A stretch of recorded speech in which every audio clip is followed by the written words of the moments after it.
Nahmaduhu wa nasta'inuhu wa nastaghfiruh wa na'udzu billahi min syururi anfusina wa min sayyiati a'malina may yahdihillahu fala mudhillalah wa may yudlilhu fala hadiyalah. Asyhadu an la ilaha illallah wa asyhadu anna Muhammadan abduhu wa rasuluh. Allahumma salli ala Muhammad wa ala ali Muhammad. Amma ba'du faya ibadallah. Usikum wa nafsi bittaqullah wa ta'atihi la'allakum tuflihun. Wa qala Allah ta'ala fi kitabihil karim. Ya ayyuhalladzina amanu taqullaha haqqa tuqatih wa la tamutunna illa wa antum muslimun. Hadirin sekalian jamaah Jumat yang seiman dan seperjuangan yang insyaallah dimuliakan Allah Subhanahu wa taala. Tidak terasa sudah 19 hari Ramadan meninggalkan kita. Pertanyaan yang patut kita lakukan adalah apakah segala amal ibadah yang telah kita lakukan itu diterima atau tidak oleh Allah Subhanahu wa taala. Hadirin sekalian, kita semua tidak ada yang tahu. Tidak ada yang memastikan apakah ibadahnya itu diterima oleh Allah atau tidak. Maka di dalam surah Al-Baqarah ayat 127 kita memperbanyak berdoa kepada Allah, Rabbana taqabbal minna innaka antas samiul alim. Ya Allah, ya Tuhan kami, terimalah amal ibadah kami. Sesungguhnya Engkau Maha mendengar lagi Maha mengetahui. Hadirin sekalian, meskipun kita tidak ada yang tahu pasti apakah ibadah kita diterima oleh Allah Subhanahu wa taala, akan tetapi ada satu ciri yang mungkin bisa mengetahui apakah ibadah kita diterima Allah atau tidak. Apa ciri-ciri itu? Apabila seseorang merasa selalu diperhatikan oleh Allah. Salah satu ciri orang yang ibadahnya diterima oleh Allah Subhanahu wa taala adalah dia selalu merasa diawasi oleh Allah. Kita tahu bahwasanya puasa yang pernah kita lakukan itu adalah ibadah siriyah, rahasia. Tidak ada yang tahu Allah dan kita.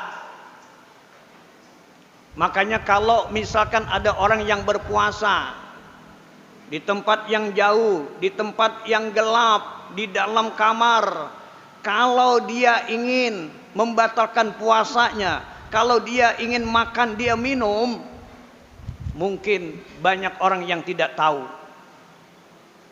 Lalu kalau dia mengatakan saya berpuasa kepada orang lain, bisa jadi orang itu percaya. Akan tetapi dalam situasi yang mungkin untuk melakukan kecurangan, tapi orang ketika merasa diawasi oleh Allah itu tidak dilakukan. Maka dengan sendirinya orang yang merasa diawasi oleh Allah itu akan mendatangkan keselamatan dunia dan akhirat. Hadirin sekalian jamaah yang berbahagia, oleh karenanya dalam kehidupan kita bermasyarakat, apakah itu politik, apakah itu kemasyarakatan, apakah itu hukum, dan segala aspek-aspek lainnya. Kita tidak bisa melakukan apa yang kita inginkan, apalagi kalau itu kita lakukan bertentangan dengan aturan-aturan Allah Subhanahu wa ta'ala. Seseorang yang merasa diperhatikan oleh Allah, niscaya dia tidak akan mampu untuk melakukan korupsi. Dia tidak akan mampu untuk mempermainkan hukum. Dia tidak akan mampu menjolimi orang lain. Kenapa? Karena selalu merasa diperhatikan oleh Allah. Hadirin sekalian, mari sama-sama kita lihat, kita perhatikan, Pak. Ada 3 tingkatan pengawasan yang setiap manusia tidak akan mampu untuk mengelak daripada pengawasan ini.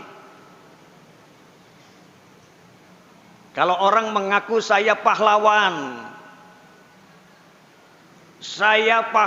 bangsa, saya pemersatu bangsa, boleh saja mengaku. Tapi bagaimana perbuatan, sikap dan tingkah lakunya, itu semua diawasi oleh Allah. Innallaha kana alaikum raqiba. Sesungguhnya Allah memperhatikan apa yang kamu lakukan. Wa kana Allaha ala kulli syai'in raqiba. Dan adalah Allah Subhanahu wa ta'ala menyaksikan segala sesuatu. Main-main janji, main-main hukum, main-main keuangan, bikin bond yang enggak benar, Allah tahu. Itulah kemudian pengawasan yang pertama yang Allah berikan itu. Allah katakan dalam surat Qaf, surat ke-50 ayat 16, Allah menyatakan wa nahnu aqrabu ilaihi min hamlil warid. Dan sesungguhnya kami lebih dekat dengannya dari turang surat lehernya. Lebih dekat Allah kepada setiap manusia. Apa yang Allah tidak lihat? Apa yang Allah tidak ketahui yang dilakukan oleh manusia? Boleh jadi manusia itu tidak diketahui secara hukum. Aparat tidak mampu melacak kecurangannya. Boleh jadi. Orang juga boleh jadi tidak tahu. Tapi ingat, Allah Subhanahu wa ta'ala akan tahu apa yang dilakukannya. Hadirin sekalian jamaah yang berbahagia. Kemudian ada orang yang merasa diawasi oleh Allah, merasa adanya Allah itu kalau cuma di masjid. Nanti kalau misalkan di tempat-tempat lain, di tempat dia bekerja, di DPR misalkan, dia merasa tidak diperhatikan oleh Allah, taunya di masjid merasa diperhatikan oleh Allah, itu nggak jadi masalah. Tapi jangan salah, ada pengawasan yang kedua. Kalau tidak menyadari diawasi oleh Allah, maka ada pengawasan yang kedua. Itu Allah nyatakan dalam surat Qaf ayat 17. Iyatalaqal mutalaqiyani anil yamin wa anis simal qaid. Ingatlah ketika ada 2 malaikat pencatat, yang satu di sebelah kanan, yang satu di sebelah kiri. Dia mencatat segala perbuatan manusia. Boleh jadi manusia tidak tahu, tapi semua pekerjaan itu, semua kejahatannya, semua manipulasinya, semua kecurangannya akan dicatat oleh 2 malaikat Raqib dan Atid. Hadirin sekalian jamaah yang berbahagia, ada kalanya manusia juga nggak sadar Allah perhatikan, nggak sadar diikuti oleh malaikat. Maka ada pengawasan yang ketiga. Apa pengawasan yang ketiga? Dalam surah Yasin ayat 65. Allah menyatakan al-yauma nakhtimu ala afwahihim wa tukallimuna aydihim wa tashhadu arjuluhum bima kanu yaksibun. Ini seringkali malam Jumat dibacakan oleh kita, oleh ibu-ibu. Al-yauma nazimu ala afwahihim. Pada satu hari nanti Allah tutup mulut-mulut mereka. Kalau di alam dunia ini mulut bisa berdalih, bisa mengatakan yang benar salah, yang salah menjadi benar, yang pengkhianat menjadi pahlawan, yang pahlawan menjadi pengkhianat. Itu kerjanya mulut ketika hidup di alam dunia. Tapi nanti pada satu saat Allah mengatakan al-yauma natimu ala afwahihim. Allah akan tutup mulut-mulut mereka, tidak bisa berkata apa-apa. Apa?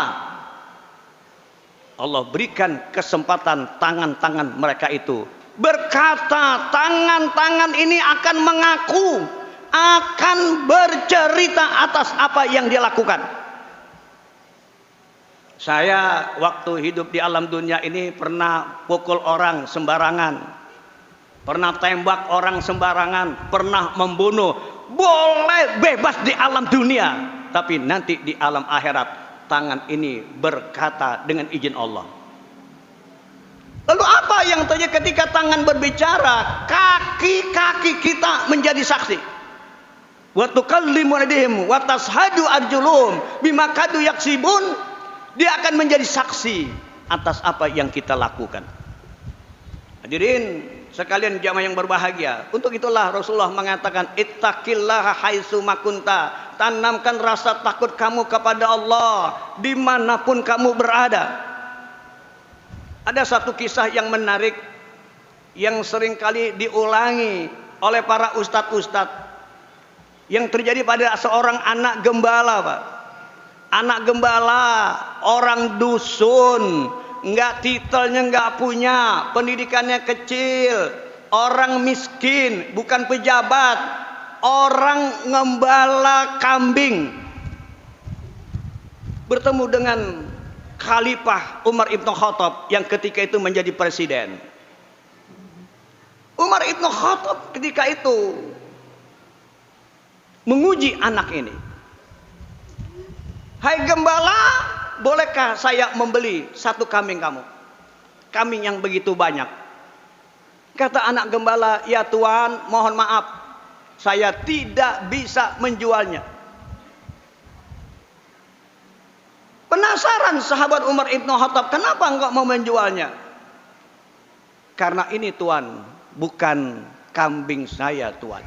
Ini kambing majikan saya. Saya cuma penggembala ya Tuan. Sahabat Umar Ibn Khattab penasaran, dia uji anak ini. Sudahlah, kamu jual aja satu.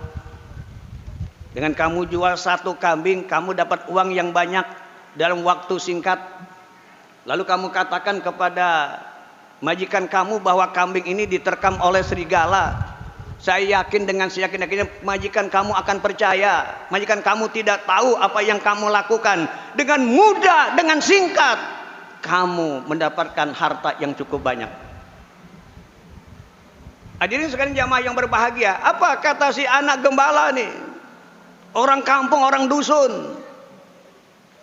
Apa kata anak gembala? Mengatakan, ya Tuan, kalau Tuan menyatakan saya jual kambing kepada Tuan, maka waktu yang cepat saya mendapatkan harta yang cukup banyak. Saya jual satu kambing kepada Tuan, maka majikan saya bisa jadi tidak tahu, karena saya katakan diterkam oleh serigala. Tapi Tuan tolong, Tuan jawab pertanyaan saya Tuan. Fa'ainallah, di mana Allah? Ini seorang anak gembala, orang kampung. Ketika dia mampu merasa diawasi oleh Allah Subhanahu wa taala, maka dia selamat dari perbuatan yang dimurkai oleh Allah Subhanahu wa taala. Oleh karena itulah hadirin sekalian jamaah yang berbahagia, di dalam kehidupan kita sehari-hari, apapun jabatan kita, apapun kedudukan kita, apapun pangkat kita, maka tanamkan bahwa kita ini selalu diawasi oleh Allah Subhanahu wa taala. Insya Allah kita akan tercegah dari perbuatan yang keji dan munkar. Barakallahu li wa lakum bil Qur'anil azim wa nafa'ani wa iyyakum minal ayati wal zikril hakim wa taqabbala minni wa minkum tilawata innahu was-samiul alim. Aqulu qouli hadza wastaghfir innahu wal ghafurur rahim.